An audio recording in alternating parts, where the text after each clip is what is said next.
Good afternoon, John Thompson. Welcome to part 7 of my series of videos on YouTube of the conversion of the 1426th USS Arizona into the USS Pennsylvania. Today I've done a lot of work.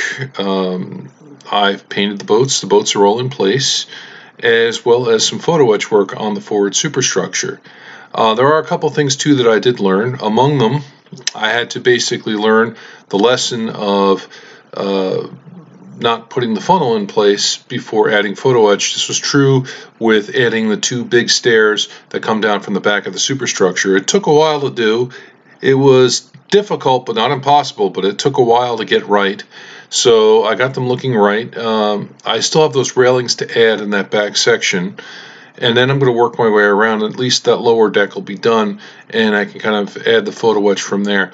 One of the other things I've learned is I've also worked on the airplanes. Now, I didn't have enough photo etch parts to go around for 4 planes. They only give you parts for 2. So, in this particular build, I'm going with the stock version of the airplanes, meaning that I'm going to use the stock pontoon, which I cut off of the stock Revell catapults. So the pontoons are actually attached to the underside of the airplane. I'm not going to add wing pontoons.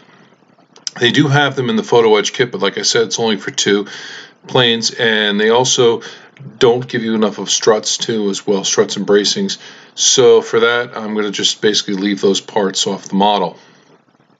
I'm almost at the point where I'm ready to attach the stern railings as well as the bow railings, but I'm going to do that, like I said, last, because there's still some more work to do yet in the forward superstructure. And I also am going to look to see, in addition to attaching the railings in that forward section, I have to do some surgery on the stock Arizona part to get a couple of pieces I need off of that. This will be the halyard boxes as well as the guns that they have on that superstructure deck. So those will go aboard. I'm also in the process too now of kind of finishing up detailing the planes. I have to decal them now that they're painted. So what I'm going to probably wind up doing is Revell gives you a very bad navy decal. You just put on the plane and that's it. I'm looking for the stars. So I have a 1/700 scale decal, which will do the job nicely. They're later World War II decals, however, so what I have to do is I have to cut off the little wing stripes that are on them so you get the round part with the star, and then what I'm going to do is put a little red dot in there so it will match it will be correct to the vintage for the needed for the aircraft. So that's one of the things that has to happen. So it'll be a little decal exercise for me on that. I'm going to show you the model as it stands today, and this is what I've done so far. As you can see here, I'm showing you now the port side. You can see basically I started to paint those railings, the ones I was telling you I was going to do in canvas white. So they're done pretty much with the detailing. I do have yet to put the machine guns up on this top deck of the mast here. That has to happen next, so that'll be the next item for work on. I did put the boats on. The boats came out very nice. Again, the same thing with the boats. I didn't have enough photo etch. I only had enough for 2 boats.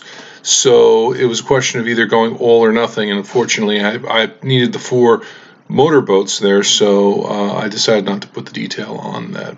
But they essentially give you 2 bow railings, and you have a stern railing which goes on board, so that's about the extent of the photo etch anyway.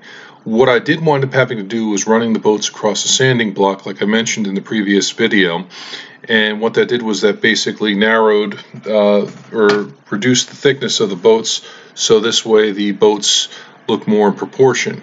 So that was a very good call on Gold Medal Models' part there. The parts, it didn't affect, in case some of you may be wondering, how's that going to affect how the deck fits together with the motor launch. It didn't affect it at all, actually. In fact, it went together better, the assembly, so a little liquid cement in there kind of helped. One of the other things that I'm going to be working on too as well, I had a slight defect when I built the turret number 3.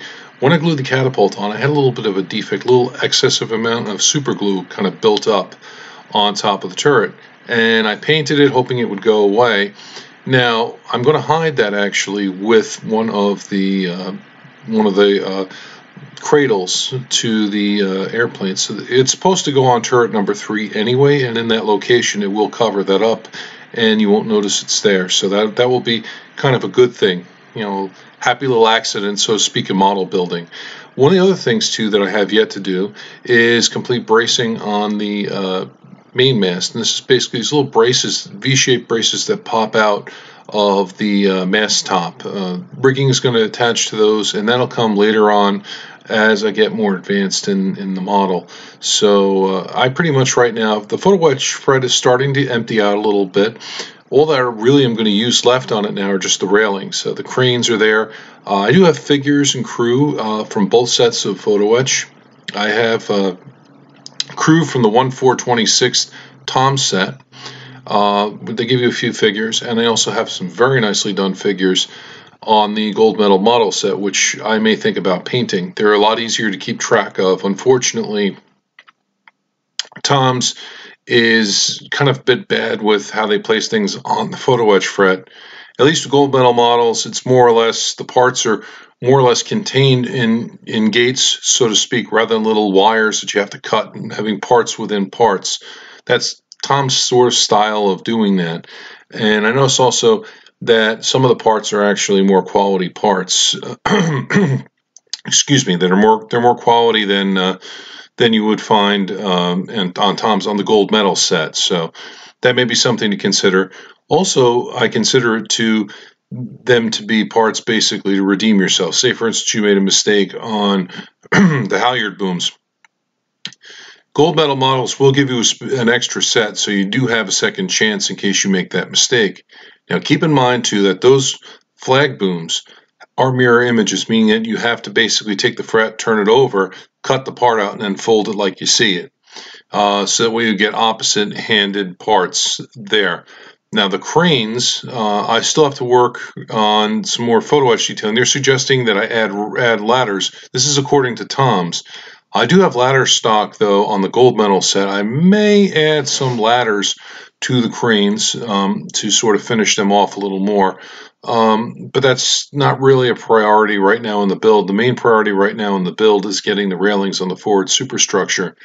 Like I said before, I learned a huge lesson about not attaching the funnel until last. I actually needed to attach some stairs, so it took a little bit of time to try to get the parts to fit, but yet I did, and they look pretty good.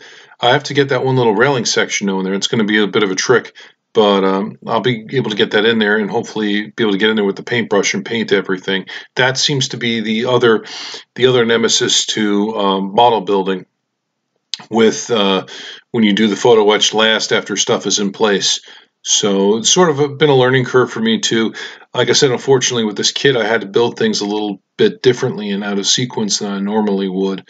What I would advise doing next time when you build the structure, the superstructure, would be to do it one deck at a time, adding the photo etch as you work your way up. So that's something that is definitely a possibility.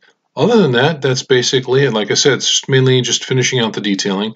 I did add range clocks to the tripod masts, and they look very good. They're very nicely done. Like I said, they have numbers on the castings. They're just remarkable.